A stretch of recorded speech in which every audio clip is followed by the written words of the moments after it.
The 21st of February, 1965, 3:10 p.m. The execution was supposed to be over by now. 5 professional killers had emptied their weapons into Malcolm X at point-blank range. The plan was simple. 3 minutes of violence, 1 dead civil rights leader, and a quick escape into the New York streets. Instead, Malcolm X was still standing, still talking, still smiling.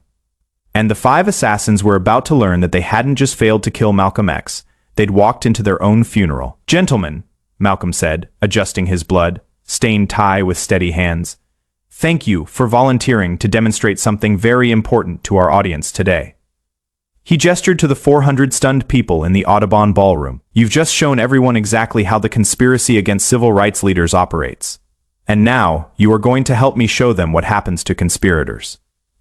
Norman 3X, Butler tried to reload his shotgun with shaking hands. "You should be dead," he whispered. Malcolm smiled. That cold, calculating smile that had intimidated police officers and terrified FBI agents for over a decade. "Brother Norman, I've been dead before. Prison in Massachusetts. Spiritual death before I found Islam. The death of my father when the Klansmen killed him. Each time, I came back stronger." He took a step toward the assassins. They backed away instinctively. "But this time is different. This time, you are going to help me make sure I never have to die again." What the 5 killers didn't know was that Malcolm X hadn't just survived their assassination attempt through luck or divine intervention. He'd survived because he'd spent 3 weeks turning their murder plot into his masterstroke. And now, instead of being dead, Malcolm was about to make them wish they'd never been born.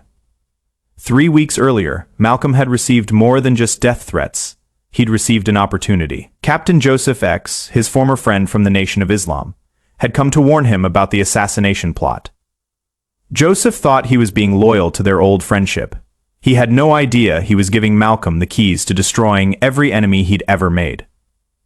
"They've set the date," Joseph whispered nervously. "The 21st of February, the Audubon, 5 men, professional killers." Malcolm listened calmly, taking mental notes. Then he asked the question that would doom everyone involved in the conspiracy. "Joseph, who else knows about this?" The entire leadership council, Elijah Muhammad, gave the order personally. Minister Farrakhan is handling the logistics. Captain Sharif chose the killers. Even some FBI contacts know about it. Malcolm's eyes lit up. "How many people total?" "Maybe 20. 5 people know the full plan. Another 50 know pieces of it." That is when Malcolm realized something that would change everything. The conspiracy against him wasn't just an assassination plot. It was an organization chart of everyone who wanted him dead. And Malcolm X was about to turn that organization chart into a hit list.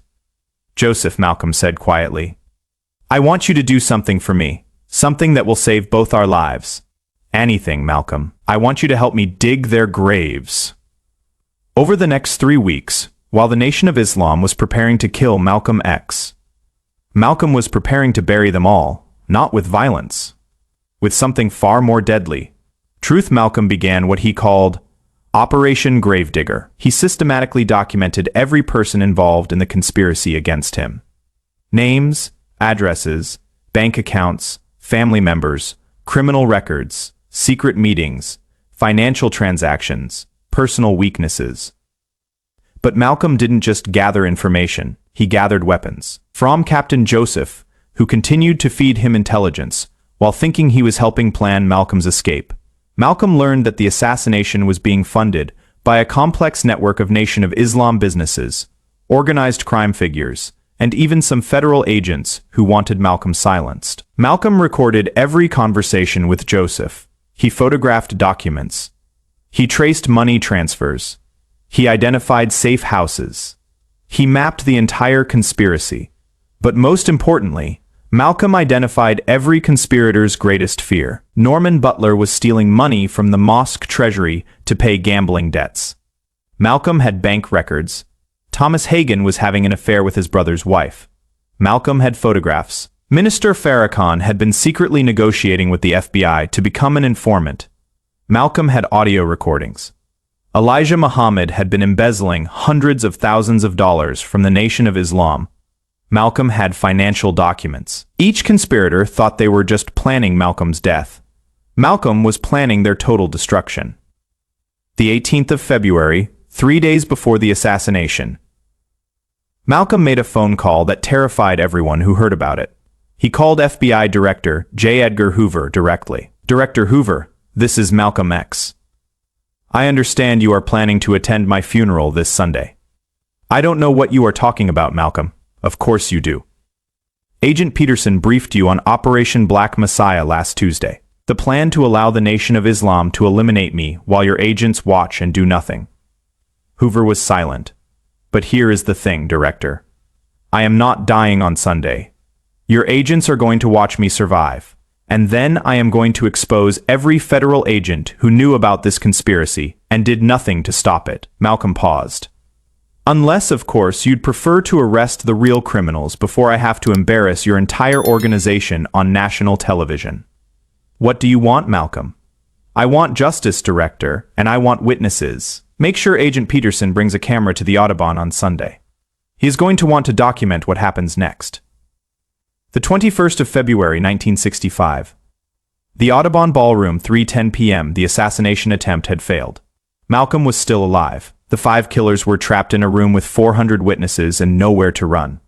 But Malcolm wasn't done with them, not even close. Norman, Malcolm said, looking directly at the lead assassin. Show everyone your bank statements from the past 6 months. Norman's face went white. What? Malcolm pulled out a manila folder. Show them how you've been stealing from the mosque treasury to pay your gambling debts. Show them the $12,000 you owe to Tony Marcano's bookmaking operation. He tossed photographs onto the floor at Norman's feet, bank records, betting slips, photos of Norman meeting with known criminals.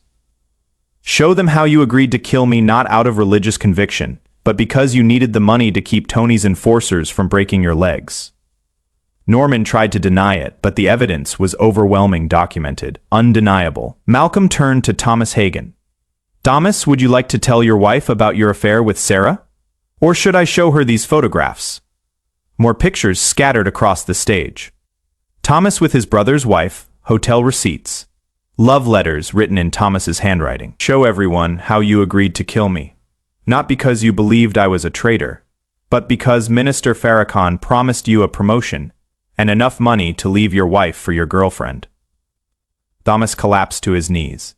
The humiliation was complete, but Malcolm was just getting started. Minister Farrakhan, Malcolm called out, looking toward the balcony, where he knew the Nation of Islam leadership was watching. Would you like to explain these audio recordings to your followers? Malcolm pressed play on a tape recorder. Farrakhan's voice filled the ballroom, clearly discussing his plans to become an FBI informant in exchange for federal protection. Show them how you betrayed, not just me, but every member of the Nation of Islam to save your own skin. The audience was stunned. They were watching Malcolm X systematically destroy every person who had tried to kill him. Captain Sheriff, Malcolm continued, explain these financial documents to the community you've been stealing from. More evidence, embezzlement records. Money transfers to personal accounts. Evidence of years of theft from mosque funds. Show them how you used their donations to buy yourself cars and houses while their families struggled. Malcolm saved the best for last. And Elijah Muhammad, he said, his voice carrying to every corner of the ballroom. Explain to your followers how you've been stealing their money, betraying their trust, and working with the federal government to eliminate anyone who threatens your criminal enterprise. Malcolm held up a thick file. These are financial records showing $500,000 embezzled from the Nation of Islam over the past 5 years. These are letters between you and FBI Director Hoover discussing ways to neutralize civil rights leaders.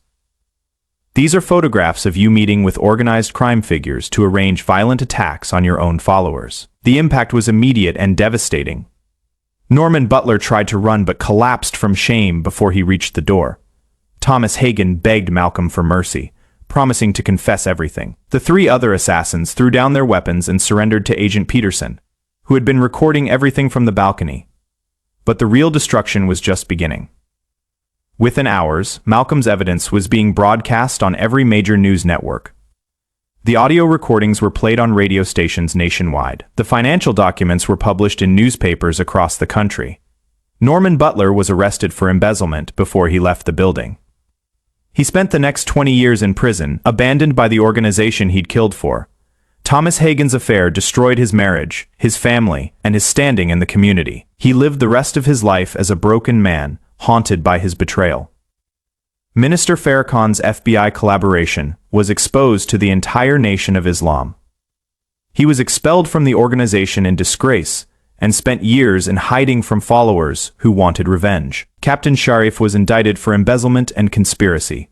He died in prison, forgotten by everyone except the families he'd stolen from. And Elijah Muhammad, the man who had ordered Malcolm's death, watched his entire empire collapse within months. The Nation of Islam lost 90% of its membership. Muhammad himself was indicted on multiple federal charges and died a broken, discredited leader of a shattered movement. But Malcolm X became more powerful than ever. The footage of Malcolm surviving the assassination attempt and exposing the conspiracy became one of the most watched political moments in television history. His evidence-based destruction of his enemies inspired a new generation of activists and investigators. Malcolm had proven that the most powerful weapon wasn't violence. It was truth. And when truth was properly weaponized, it could destroy entire organizations. The 21st of February, 1965, ended with 5 would be assassins in custody, a dozen conspirators exposed, and an entire corrupt organization crumbling. Malcolm X walked out of the Audubon ballroom that day, not just alive, but victorious. He'd turned an assassination attempt into a public execution of everyone who'd betrayed him. The men who tried to dig his grave had ended up digging their own. Years later, when people asked Malcolm how he'd survived and triumphed so completely, he always gave the same answer. They made one fatal mistake. They thought they were hunting Malcolm X. They didn't realize Malcolm X was hunting them. The hunter had become the hunted. The executed had become the executioner. The target had become the weapon. Malcolm X had proven something that every enemy of justice should remember. When you try to destroy a man who is smarter than you, stronger than you, and more prepared than you, you don't eliminate a threat. You create a legend. And legends, as Malcolm's enemies learned too late, are bulletproof.